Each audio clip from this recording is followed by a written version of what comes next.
know that there has had to have been some sacrifice, whether it's time or nutrition or whatever it is. Recording of myself talking about having a relationship with my chest.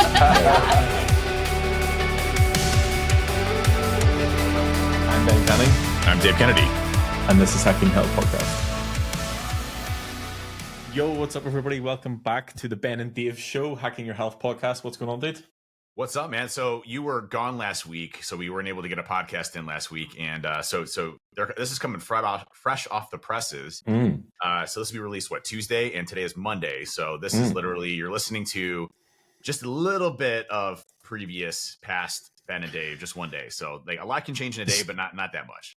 That's true. And that's actually funny. I was talking with Dill, who's going to take over the production of the podcast. Like, I'll just record it and I'll send it to him, and he's going to do it. And he was like, "What sort of like lead time do you have?" I was like, "Sometimes not even 12 hours." He goes, "Okay, we're going to need to change that." But on that, this Thursday is going to be the first release of the Digital Interactions second episode. So it's me with a different client each week.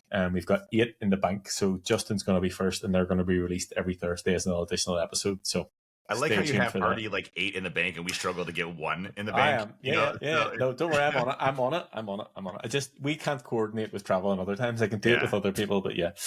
Yeah. Speaking of travel, I will be in Tampa Thursday. I fly in Thursday morning. What are you going to Tampa for? I'm gonna tell him. I'm getting there. Drum roll. So I don't have a drum roll button. We have locked in the flavors for the chocolate and vanilla whey isolate protein. We have locked in the flavors for the tutti frutti berry flavor and the strawberry lime. Nice, good job. Kiwi, good kiwi. Job. Strawberry lime. It's only been about 6 months. And now we're just finalizing the last flavors. The organic / vegan protein has been a little bit hard to lock down as far as flavors. So I'm actually flying out Thursday. And literally, I'm going to be probably drinking like 7,000 grams of protein just to get. Can't wait for next week's check-in. For how many grams of protein you get? 1,000. It's 3,000 protein. no fat, no carbs. but we I've been sampling a lot of the vegan ones out there that are really popular, like Orgain and those types of ones. Just trying to get a good flavor profile for both of those and make sure there's like no bitterness, no aftertaste, that type of stuff. And when you're using like really premium ingredients, like the thing that we're switching with this one that would be very different than like an Orgain, for example, is that like we dose everything appropriately to get the micro and macronutrient profiles the way that they should be. So you're getting the benefits of, actually eating the vegan protein, drinking the vegan protein, not just, some buzzwords on there that they have very minimal stuff in there that's not gonna do anything for you. So getting the flavoring right on that is very difficult because you have literally a bunch of stuff thrown together that are dosed appropriately, and some of them are very potent tastes and things like that. So you have to kind of get the profile good. So we're literally going to be, I'm flying in and going. It's science. It's actually science. It we joke that actually is science. They're explaining to me like how the first hit you get in your taste buds versus like the last hit you get in your taste buds, and then the after effect of how it hits your brains and the different chemical formulas that is used to calculate that. And I'm like, this is amazing. Like, we're such crazy creatures that the fact that we can figure that out too, by the way, is like nuts. It's not just like, hey, add a little bit more vanilla extract. No, it's like, hey, you got to reduce this specific thing to allow this to get the acidity down, to allow the profile to be able to do this. And it's just like all this crazy stuff that you have to even when we were going back and forth with like changing the ingredients, like the change in one ingredient affected the entire flavor. So it's like, we'll just change that ingredient. It's probably a total shit show on the other side. I'm like, just take that one out or just add that one in. Yeah. So like I was going to remove Yohimbe, and it's such a low dose. It's not a big deal, but it's really good for focus and for recovery. And I was going to reduce it. Like, it's going to be like, that's going to reduce the whole flavor profile. I'm like, just leave it there. It's fine. So, but we will change the formula. That will happen. But this first batch, we're so close to production that, like we will change the formula kind of, like version 1.1, version 1.2, or version 2 if there's something crazy that comes out. But as of right now, it's pretty much locked in. We got, got the invoices, got to figure out the shipping, distribution piece of it, which, we just got to get the pricing for that. And then, we should be good to go. We're working on the website design, getting everything as far as we finally got the branding that doesn't doesn't look like something it shouldn't. Yep. And then, No, good. I actually have an email from Sean that I need to reply to. He has updated everything from the website side, and then Arjun just needs to go and actually make it into a website. So we're good on that side. And then him and I are going to work on the label stuff this week, and then we're good. it's awesome. It's awesome. So you're doing your bits in Tampa, and I have to stay at home and do my bits. That's right. On That's the right. I internet. would love for you to be there, but you had just literally left that area. So yeah, it wasn't going to work out that way. But so you're just back from Orange Theory. Yeah. So this weekend was pretty intense. Huh? Did you win? I definitely beat my son. So, my son came today. So we're out of school now, and my youngest son Mason, he's been hitting the gym. I will say, like I texted this the other day, and obviously I shared the photos of like first day of school and last day of school. I'm like, there must be 5 years between these two photos. Like definitely, like what the fuck has happened in this one? Not even a full year. Mason's like bone facial structure and like how he looks lean wise, like he was never like very overweight, but he definitely he's thinned out. He looks great. He has a great physique, and he's like starting to grow, and he's pushing, doing the effort, and he's kicking ass and taking names when it comes to the gym. Like he's in the gym 3 times a week minimally, and just goes and knocks out the workout routines that you program for him. So thank you for that. Of course. And then he loves Orange Theory, so he was right next to me, and I had to let him know, like, hey, I'm not just a little bit better. I'm like 7,000 times better. And this is, just so you are aware of the power of your dad. And so today was like my day. Like it was the perfect day for him to go because it was all outs. It was like all outs. Those were my days. Like, I could do all outs all day long. And so it was 8 all outs. Okay. And I started off with 8 all outs at 15% incline, which is the max you can go on the treadmill, at 12%, which is the max you can run at. So literally I'm on this like steep avalanche of a hill, sprinting my ass off, and everybody in the whole place is like, oh my God, like this is ridiculous. And then we had the rowers, and he's like, oh, I'm going to beat you on the rower. His RPM was like, 72, and I was 630, so, and I was rocking so hard that it was making this big thump, because the whole thing's rocking back. And so funny story though. So I'm on my last one. So it's a 20 stroke as hard and fast as you can go. Okay.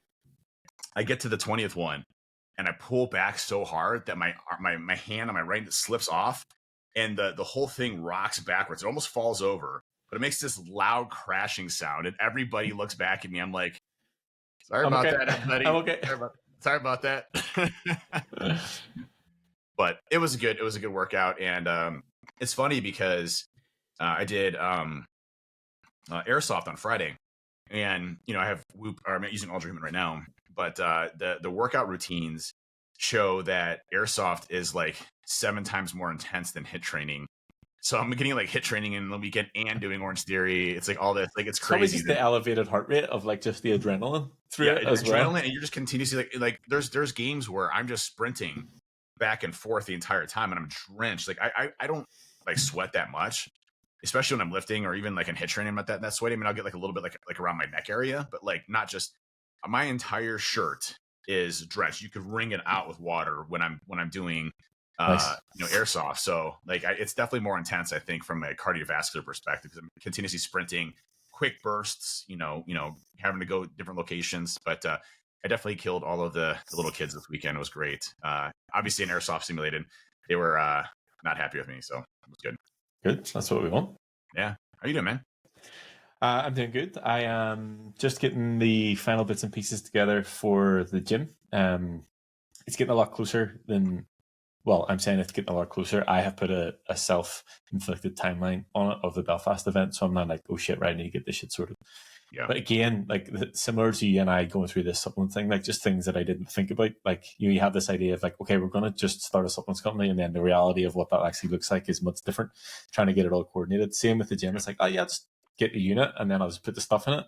Not really as easy as that, but getting there with that. So just trying to get that wrapped up. I'm actually going to London this weekend. So Matt is hosting a impromptu 1-day event with a guy that used to mentor him called Luke Lehman from the Muscle Nerds. That'll be interesting. He is like a proper like science guy. So I think I know him. Yeah. I think I have. I have no idea what games. So I've actually haven't even really spoken to Matt about what they're presenting on, but I'm looking forward to that and seeing Matt. And then we have Limp Bizkit concert coming up, which will also be good. I'm not really a big concert person, but I mean, I feel like Limp Bizkit is like my 15-year-old self will be out in force at that concert. I saw a Facebook video today. It was actually today this morning. I was having some gastrointestinal issues this morning, and so I had a little bit extra time on Facebook this morning, and after my pre-workout drink. But it was if you could go back in time, where would you go? And it's 1999 Woodstock. You know, like that was where they burned the whole place down with break stuff. Yeah, the whole place just burned down. Right? There's a couple of recent ones that I've seen. I think it was somewhere in Brazil. I think. I'll see if I can send the video. I'm like, oh my god, to be there. Like, I'm going to be in Belfast on the Armour Road, which probably will be on the same level, but like, just it's I'm excited for that. So that's I've seen recently too. He wears that like really like bright pink and yellow outfit every time. You know, it looks horrible. Yeah, I'm like, that's Limp Bizkit. But he's Fred Durst. He can do whatever the fuck he wants. Funny story about that. I saw them for $3 when their first album came out called $3 Bill Y'all. Nice. And no one knew about them. They had never been on MTV, you know, and they were just at this small ass, tiny hole in the wall thing in Toledo, Ohio. And I got to see them for $3. And I'm like, these guys are great. I went and bought their CD for $3. And, you know, then all of a sudden, you know, I think Counterfeit and Faith got played. They finally played it on MTV. They actually had a song making fun of MTV for not playing their songs because they could never get them on there. And then, you know, Faith ended up getting on there, and then Counterfeit, and then their next one, the one that the Nookie's on or whatever, I can't remember the name of that, came out, and then that's when they like really blew up. And it was cool because I got to see them, and I got to hang out, like not hang out, but I got to meet them, and they were super cool and chill, you know, just really cool band. So anyways, I'm looking for. I have specific memories of drawing the like Limp Bizkit like graffiti logo on my files in school in like third year, which I probably was about 14. I when the second CD came out with Nookie on it, I remember walking like 6 miles to go to the record exchange, and I had this CD player that had, you know, of course, the anti-shock on it. And I remember getting the CD and opening it. I had to trade like 4 or 5 CDs, and I still had like $10. And I got the CD, and I remember every 2 steps it would skip. You know, like except you listening to it, my headphones on, and I'm walking home 6 miles, and every 2 steps it would skip. I'm trying to walk like really soft, and it would still skip. See, this is the things that kids these days will never understand. Don't understand that the anti-skip like on the fucking Spotify technology was total bullshit. It didn't do anything. That's awesome. Well, that'd be really cool to see Limp Bizkit. I've been to a few concerts as of late. I did like Blink-182, Rage Against the Machine, Metallica, and Smashing Pumpkins, and they've all been really solid shows. Been really impressed. Smashing Pumpkins, he plays a lot of his newer stuff, which is like way out there. Not a fan. You know, he's gotten a little crazy, I think, over the years. But I wish he'd play more of the older genre stuff. But I totally understand. I tell you, the most recent one I saw was Blink-182. And they were incredible because it's the first time the band has actually come, you know, the original members have come back together. And so you had the original band. I actually have a tattoo on my chest. Not a lot of people know this, but I have a Blink-182 tattoo on my chest that says, "I miss you." So, you know, here, I'll show you my chest real quick. Right there. For anybody who is listening and not watching, Dave has pretty much just taken his top off for the first time on the podcast. 145 episodes in. Yeah. But it has, it says, "I miss you." And the story behind that is I'd been dating my wife, Erin, who, you know, my wife today and everything, we've been dating for 20 years, married for 17. We had been dating for 24 days, and then I got recalled early to go to Iraq and fight in Iraq. And I was in Iraq for a year. So 24 days, just started dating. And then the last song we heard on the radio was "I Miss You" by Blink-182. So that became our song, you know, in our marriage. And then I flew to Iraq for a year. She listened to that whole album like over and over and over and over and over again. I did too. And then when we got home, you know, I decided to get a tattoo, you know, on my chest just recently. Actually, I just got this, you know, maybe about a year ago. But as a testament to kind of our marriage and everything else. So huge fan of Blink-182. Agree. Same. Yeah. So one thing I wanted to before we get into today's discussion, I just want to say, I'm building back up, man. I hit my 500-pound deadlift for 4 today. Is this because of what I said last week in the podcast about Belfast event? I mean, that's exactly why I'm going to get to that 70,000 pound club. So Just create your own. just create my own. No, well, I mean, so and this is a good parlay into today's discussion on deficits versus surpluses. When you run a surplus for a long time, and I'm not going to get into the full thing of things, but when you run a surplus for a long period of time, your strength, drastically increases. When you do a deficit, you're not going to have as much calories, and you're also probably not going to be training the same level of intensity as you were, in your surplus. So there is some strength loss in either category, strength loss or gain in either category. And so, I was training hardcore for that 600-pound deadlift. That was my goal by December of last year. I needed to hit a 600-pound deadlift. That was my own goal. So I trained for that objective, right? Mhm. Now, once I hit that, I felt like my whole body came apart. Like everything was not good. Like I had put myself to probably the extreme of the extremes of what my body could handle at that period of time. And I'm not saying I can't get stronger, because I will. But at that point in time, like my CNS, like my central nervous system, everything was shot, and I just fell apart. And at that point in time, it was time for me to do, a cut. And we did a cut, and I dropped down pretty substantially in strength because I wasn't training that way. I was doing more volume for everything. I wasn't training for a 600-pound deadlift. So, my strength substantially shot down to the point of where, I could only hit like 505 or 515 for one, right? And, I was kind of freaking out about that because, hey, I go from 600, now I'm at 500. Why am I dropping down so drastically? But then I started training just recently, my goal is to get 500 for 5, which is where I was at when I was doing the 600-pound deadlifts. I'm not trying to do 600 pounds, but I'm training for 500 for 5. And when I started doing that, within like a month and a half, I'm now hitting 500 for 4, right? So the training aspect and how you train is very important to your objectives and goals. So if you're training more for volume, then you should have goals for your volume. If you're training for strength, you should have goals for your strength. If you're trying to do both, you should do both. But being in a surplus and deficit definitely have a huge impact on all of that. Your ability to add muscle mass, your ability to reduce muscle mass, and not necessarily lose muscle mass, but lose the type of training that you're doing when you're in a surplus. So there's just things to think about as you go through and plan what you're trying to accomplish. And I just had some friends here yesterday that were from Morgan's volleyball team. We become good friends with like the dads and moms, and so we had a party over our house, and just a volleyball only type of thing. And it's the first time I really got to hang out with the dads. Aaron does a lot of the volleyball stuff. I do a lot of the baseball and basketball stuff. And first time I really got to hang out with the dads, and they're super cool, first of all. Second, they were really interested in the gym and what they could do. And, I showed them the tonal and all those other areas. They're like, dude, how do you do it at 42 years old? Like, how are you able to continuously push yourself? And I said, listen, once you're in a system, that you understand your body from a, calories in and out, surplus, deficit, macronutrients and protein, and then consistency, everything else just kind of falls in line with everything else that you're doing. And so I kind of sat there and, talked to him for a little bit. And, it's interesting how much people do not know about structuring themselves to get to the desired goals they want to.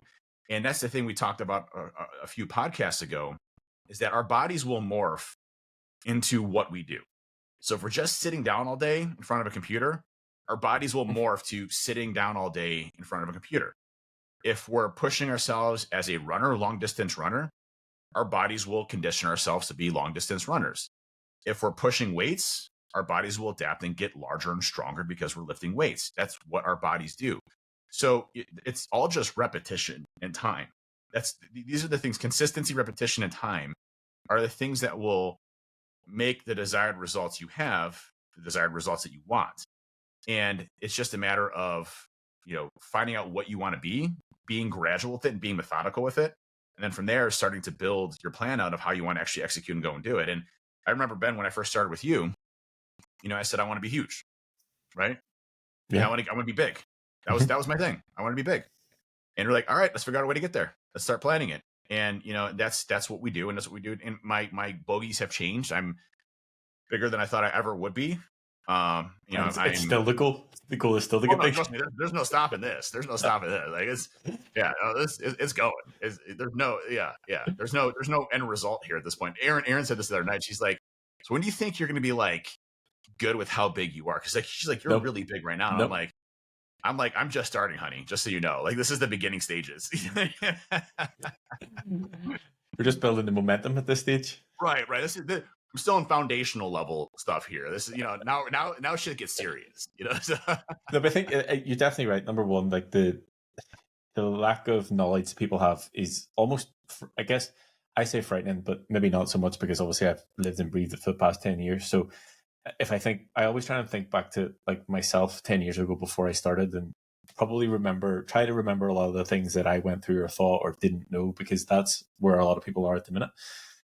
Because the stage that you're at right now, the stage that I'm at right now is much different and far different from whenever we first started. So like, it's difficult for me to say, yes, it is frightening, things that I seem to be the basics, but I think with the information out there and even just having conversations like you had at the weekend, it's a good reminder of number one, how far you've come, but number two, your ability to then share that knowledge forward with people. And I think you're exactly right. It's the biggest thing that people miss whenever it comes to getting in shape or training or whatever their goal is just the time. Like, and I see this time and time again, they try insert whatever the thing is, and they do it for insert whatever the time is, and then someone else will tell them, or it doesn't work and they stop, or then they start something else and it's like stop, start, stop, start. It's like, if you just had stayed consistent with that one thing for 3 or 4 or 5 years, like, you'd be much further on than trying 10 things over that 5-year period. So it's actually just sticking to the thing long enough to actually see the results on the other side of it. Yeah, and when you look at consistency wise, like, I understand that it's difficult, right? There's no question. In my opinion, the consistency aspects of working out is probably the hardest thing I have to do in my life. Would you agree with that? Like, it's the hardest and it's the easiest. So it's the hardest because life quite a lot, but it's also the easiest because you get so, for me anyway, I get so attached to it. Like, the routine and the habits and the behaviors are so ingrained in me. Like, it's like you said before, it's just like brushing your teeth in the morning. It's like you just go and do the thing. I think if you look at it in like phases, at the start, whenever you and I first started, you obviously went all in, as you do with everything, and to the point where like you didn't derail yourself of anything. Like, you hit the macros, everything was like bang on. And then that first time that the wheels fell off a little bit, you shit the bed and thought, fucking hell, I fucked the whole thing up. And then what happens is it becomes so habitual that you tend to forget things that you were a little bit more observant about before. And it becomes easier to let things slide because you're further away from whatever the pain point was at the start, and then you have to sort of bring yourself back to it. So I would say it goes in cycles of being easy and difficult at the same time. Yeah, and let me clarify too. I think the biggest thing for me is that, like, I can't live without lifting now because it's part of me. That part's easy now, but it was hard at first, right? Getting out and having to do it and to fight your mind that's telling you to stop. I would also say to use, yeah, to you specifically, and other people who'd be listening, I would imagine more difficult because you had tried so many things so many times. Yes. So it's like you're putting all this work in. It's fucking hard. You don't actually want to do it. You're not seeing the results that you want to right away, and you had failed at so many things before. It's like, what is this making this different? I never had that because it was the first time that I had tried anything to get in any sort of shape, and it worked right away. Obviously I came from the other side of it, but I would imagine that was a big thing to overcome, of actually like sticking to it and knowing, just hoping that this one's time is going to be the one that works. Yeah, and you're 100% right. Like, I had failed so many times. I had hit rock bottom so many different times. I would start to get some progress, and I would fail tenfold, and it would be even worse. That back and forth of failing was definitely always in the back of my head, right? The thing that really changed for me is I did have some discipline, instilled in me from the Marine Corps. And, I always went back to, well, how did I accomplish the stuff that I did in the Marines when I thought I never could? Whether it was boot camp, whether that was going to Iraq and fighting wars, whether that was, staying up, 3 days in a row and hallucinating and still being able to do a 20-mile march. It's the things that we can push ourselves to do that you never think you can do that we absolutely can. It's just all in our head. And I made a pact and promise to myself. And I said, listen, I don't care what you think, mind. And I just did a tweet about this the other day because there was a day I went to the gym last week and I did not feel like going to the gym. Like I was just like, I could just take this day off. I was making every excuse in the book. I'm kind of busy today. I'm going to have to rush it a little bit. Not really, an hour and a half. Like I was making all these excuses in my head. I don't want to make the journey to the gym. Right. Yeah. It's literally right there. Like I can walk to it in 30 seconds.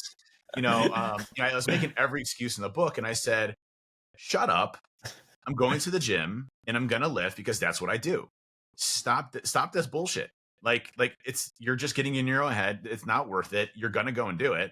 And think about the gains you're not getting because you're right there. Like right now I'm trying to build my arms up, in size. And I'm like, this is a whole day that I'm going to lose on building my arms. Are you serious? Do you really want to do that? Like that's a whole day. Like that's like 0.00001 inches that I'm going to lose, by not going to the gym today. So, I went down, I did the gym and it was a fantastic workout. Like the first 10 minutes, maybe a little bit sluggish. And after that, I was like, click, okay, back to a normal again. Right. The thought pattern in my mind though, is I don't have a choice. Right. And I keep telling myself that I don't have a choice, whether it's brushing your teeth or putting deodorant on. I mean, I'm sure, sometimes it's a pain in the ass to get up and take a shower, but you still do because you don't want to stink in front of your coworkers. Right. It's the same thing you do for yourself on the gym aspects. You don't have a choice on what you have to do. So for me, yes, it's still the hardest thing I have to do because it's really the only, aside from brushing your teeth and that type of stuff, it's really the only consistent thing that I have to do every single day. Like it really is. I mean, aside from taking showers and stuff like that, lifting weights is the only consistent thing that I really, really have to do.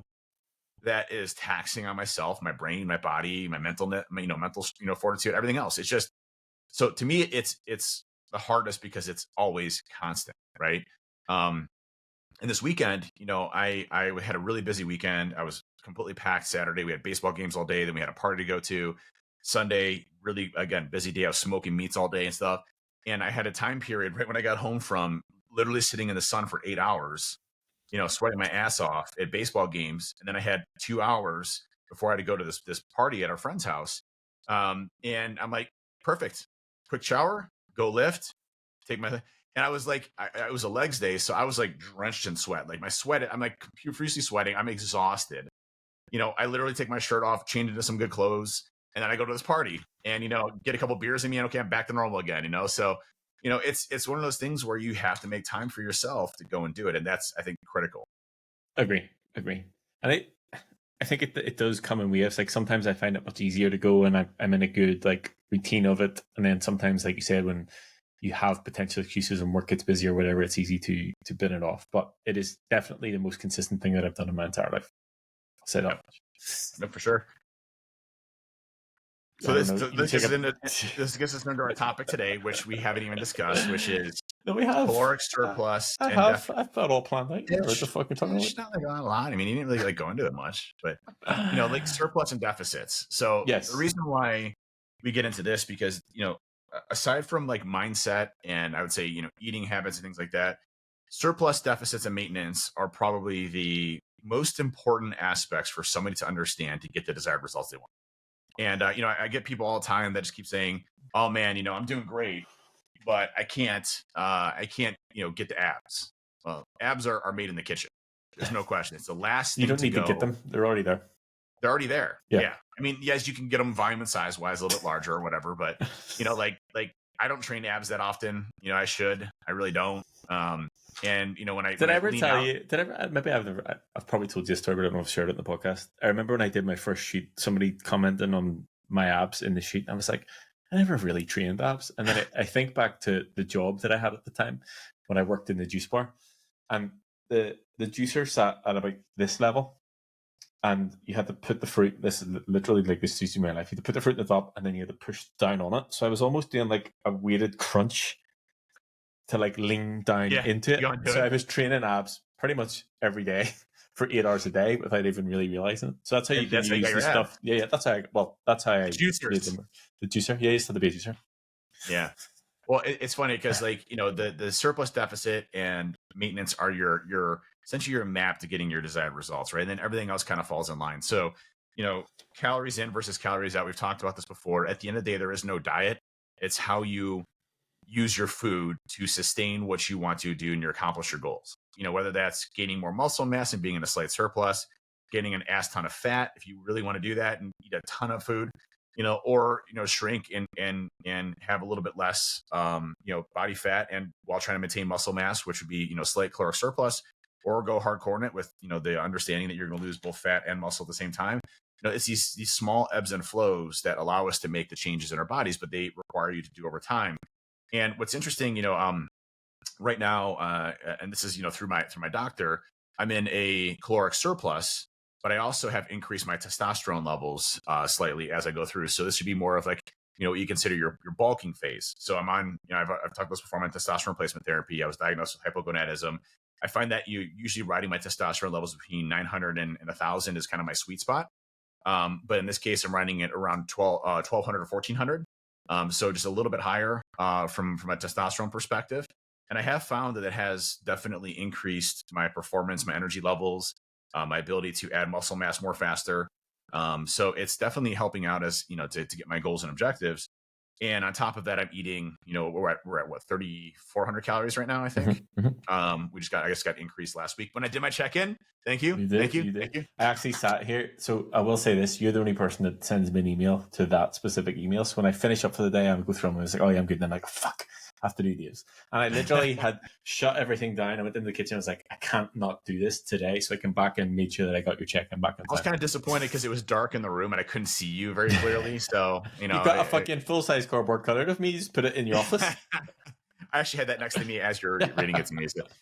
But it was so I'm at 3,400 calories, so slight surplus.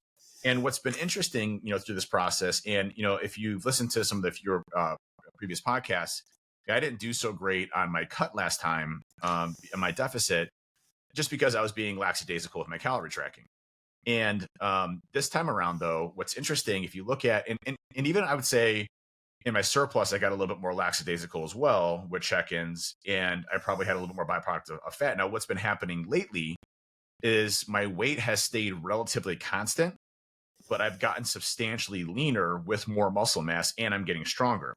So I'm sitting in a surplus, but I'm still burning fat, and I'm still producing muscle mass. So my pictures are looking great. I'm at 243 right now. And I look really solid. I look big, but I can also see, clearly visible abs.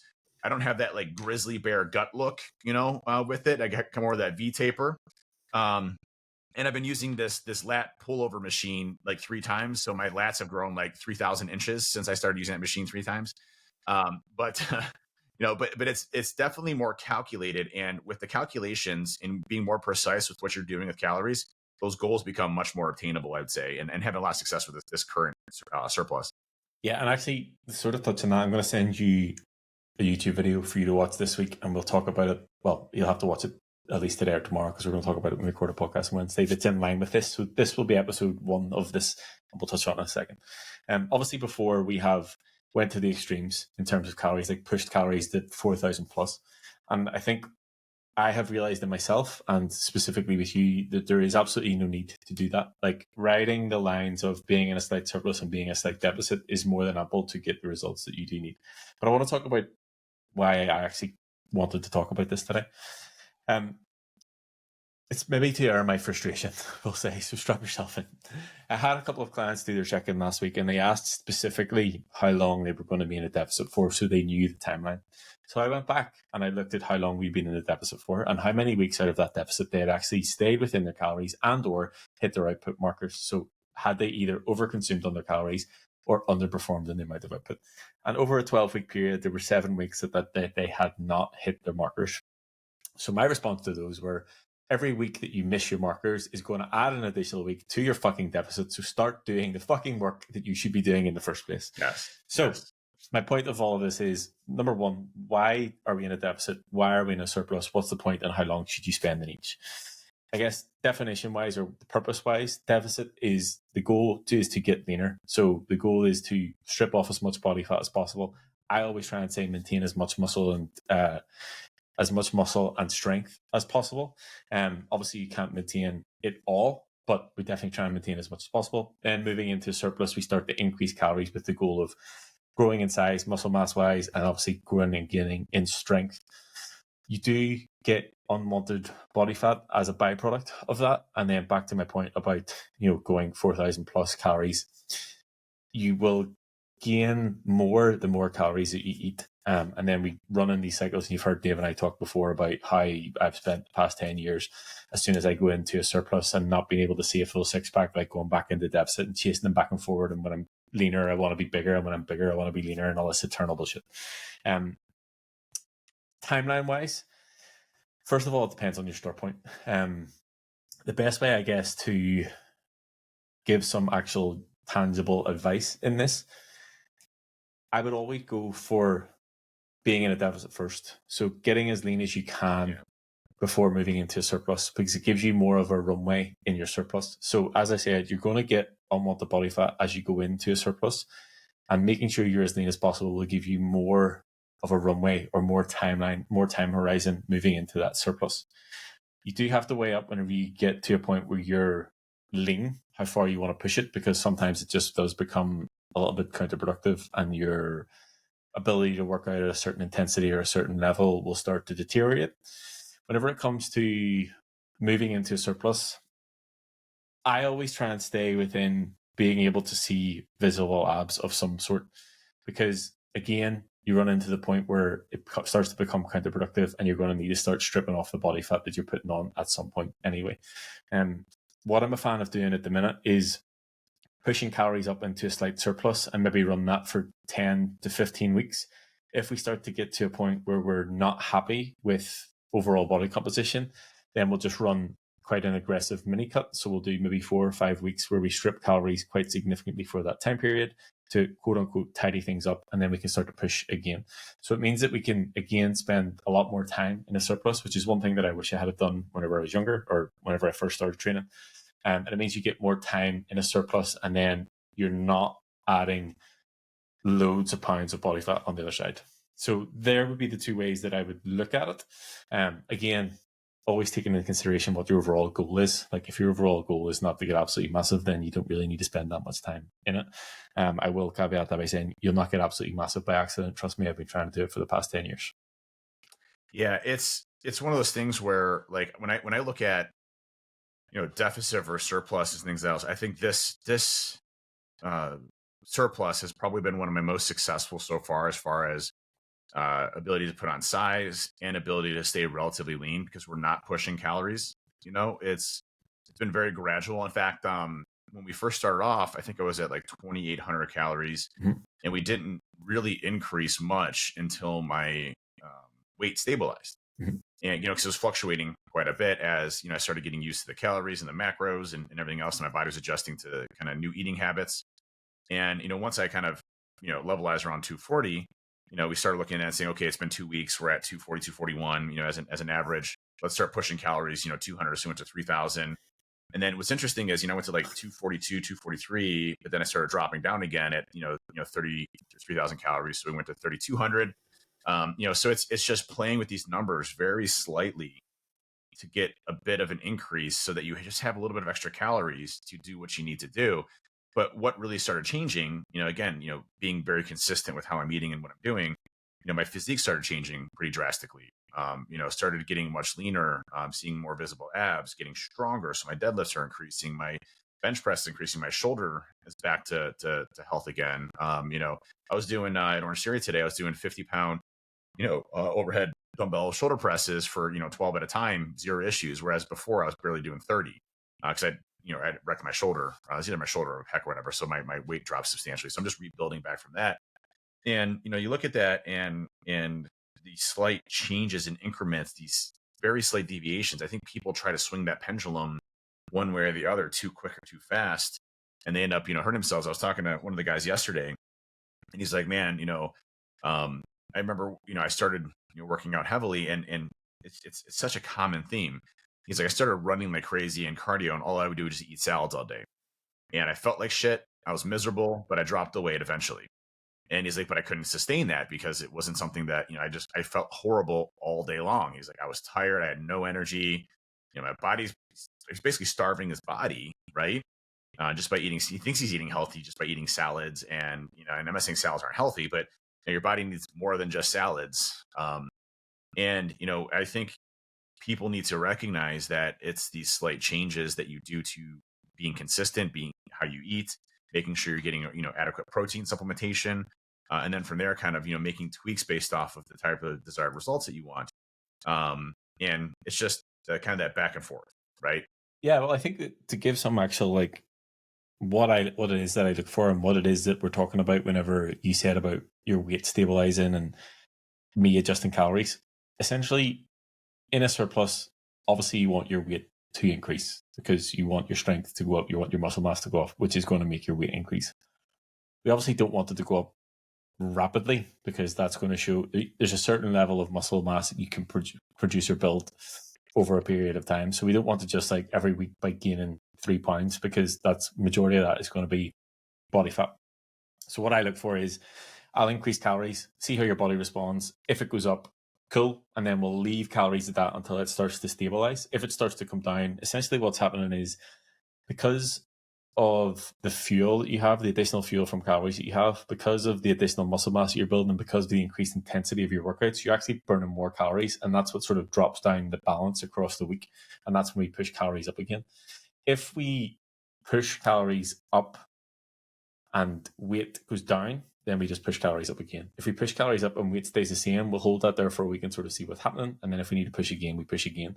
If we keep calories the same and every single week it's going up and going up, we just keep calories at that level until it starts to hit a plateau. And then that's whenever we increase. It's not a case of every single week I'm just dishing out 100 extra calories to everybody because that's what you need to do in a surplus. It's actually looking at the data and the feedback, looking at how your lifts are they progressing, looking at how your measurements are, like are your metrics in terms of the ones that we want to go up, essentially your chest and your biceps, your quads, etc. Not calves because touchy subject. Although I did work that out this weekend, why my calves have grown. And is your waist measurement sort of standing around the same? Because that's going to be one of the first places that body fat comes on. So you want to make sure that that's staying the same. On the flip side of that, whenever you are in a deficit, again, we don't want to lose it too, depending on the person, we don't want to lose too rapidly. I always look for 0.5 to 1% loss per week of total body weight. Again, if it's going a little bit too fast, then I'll just add more calories in. If it's sort of steady going at that weight, then I'll just keep calories the same. Again, if it starts to plateau, then I'll drop calories down a bit. And two things that I'm playing about with the minute is one, I never wanted to be the person that had clients on super low calories. But I think sometimes it's needed because sometimes you need to break past that plateau. And I think the difference in the way that I approach it now is, number one, I will go in with a timeline. So I'm okay, look, for the next 6 weeks, we're going to drastically reduce your calories to get past this plateau. It's going to really suck, but it's only for a 6-week period. And I promise at the other side, I'll walk you back out of it. And I think where I've seen things go wrong before is people go super low in terms of calories, get there, then they hit the plateau, and the only other option that they have is to push calories down even further, and they don't know how to handle it. And then before they know it, they're eating 800 calories a day and they're miserable. So it's about understanding the process, I guess, both on the way up and the way on and the way down, and how to manage it. Yep. And I think, for me, when we go through this next cut, what's nice about how we've been doing this with the gradual ramp up is, I'm probably not going to be dropping, correct me if I'm wrong, but I'm probably not going to be dropping substantial amount of calories. Stay tuned, find out. Yeah, but I'm already relatively lean. Yeah, right. Yeah. So and that's the benefit of not going yes. to, like, that's potentially why we failed the last time in the deficit, because there was too much to come off. Whereas we stayed lean this time, we know that we're not going to go super high in terms of calories, and we just need to drop down gradually to come down and be leaner. Yeah, so right now I'm sitting at 243. Maybe by end of it, I'll be at 250. Who knows? Just to say as a number, it doesn't matter what that number is, but 250. I would say I'd probably only have to drop like 15 pounds maximum. And I'll be sitting at 235, which, my previous amount was 220 when I was lean and had a 6-pack. I think I can get that same caliber with 235 this time. So 10 to 15 pound increase in muscle mass over this period of time that I've been doing these two bulks. I have two bulks in my chest now, because the last one wasn't successful. So, but 15 pounds, spaced over probably about a year. I think that's been pretty, I think it's pretty doable to see where I look at it around 235. and say, okay, this is good. Or, if it's 230, it's fine as well. 10 But I pounds. think that's an important point. It's how far do you want to take it? Right. Because I'm gonna be Ronnie Coleman 0.33% body fat. Because like it's easy to look lean. Okay, so it's easy to get your body into position. Okay, maybe not easy, but it's easy to get there to look lean. If we're talking on body fat percentages, which I never will, but say we get to like 10% body fat, you can look lean and look good with your shirt off and feel good. That's fine. Getting from 15 to 10 is easy. Getting from 10 to 5 is a fucking shit show. It's a fucking nightmare. And it's understanding how far do you actually want to go within that. And is it, number one, why are you doing it? Number two, is it actually worth it? Number three, what are you willing to sacrifice to get there? Is it like social events, like your fucking ability to function day to day, the intensity of your workouts? Like it's weighing all those things up. And to me, I don't truly believe that it is. I personally have a set point that I'm happy enough with where I can get to that's not too much to manage. Like even doing that mini cut before I went away, it was easy enough. I did it for 3 weeks at 1900 calories. It was a relatively short period of time. Yes, it is a low amount of calories, but it did the job. I was relatively lean going away. I felt good. It was fine. To go past that, it's going to be more time in a shit show deficit of calories, and then it'll start to impact my workouts and my ability to function and work in day-to-day life. And to be honest, I'm not ever going to be, I'll maybe do a shoot again. I'm never going to be an athlete. I don't want to be a bodybuilder. I don't need to be absolutely inside out shredded. So understanding the level that I want to be at to be day-to-day and walk about and how to get there is absolutely fine. If I do decide that I want to push past it, I'll definitely drag you along on the journey with me because I don't want to do it by myself. But it's understanding like what it is that you actually want to get from it and how far you want to take it and what the sacrifices come beyond that. Yep, fully agree. And so, I'm going to be completing my surplus around the July timeframe. So I got about a month left in this one. So it'll be a good period of time, and then hopefully lean up a little bit before DEF CON and Black Hat, and see where we're at there. I have a really cool plan for DEF CON and Black Hat that I have not told you yet.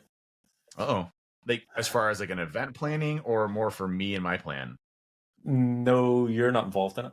Well, you can be, but it involves you, but it doesn't. What? I'm not involved in it. But you're busy. Like you get busy on that, so I feel like I need to manage this one by myself. Actually, I'll say this: it wasn't even my idea. It was Dill's idea. Okay. All right. Well, I'm kind of feel left out, but it's fine. It's gonna be so much fun. It is gonna be so much fun. Yeah, it'd be awesome. Well, it sounds good. You got whatever you guys plan is always usually great. So, but so I'll come out of this, be lean, and the plan is to stay relatively lean through summer. July, August, September, and then push calories again starting probably in October, November timeframe. Become a bear again. Not that much of a bear though, but it's this continuous cycle, and that's the thing that we kind of wrap this up. And I want to hit one more point before we close up. It's that continuous cycle of pushing calories to maximize muscle growth, shrinking calories to see the benefits of that, increasing calories to get more muscle, shrinking back to see the benefits of that. That's basically all we're doing here, back and forth. And what I like about this approach, to be perfectly honest with you, you can absolutely stay relatively lean throughout this whole thing and still be able to put on muscle mass. And, you could do this in different types of sprints. But what I really enjoy with the, surplus and deficit phases is, when I'm in a surplus, I have much more room to eat what I want. Right. So it's kind of like a break from crazy stringent, calorie deficits. Right. But here's the thing, like, even when I'm in my crazy deficits, it's really not changing much. Yes, I have to eat a little bit. Yes, I might feel a little bit more hungry. I'm not starving all the time. I'm not like ready to die or anything, but it's harder, right? So these surpluses is nice because I can, eat and feel full and have a lot of strength and power, and I see myself getting bigger, and I like feeling bigger.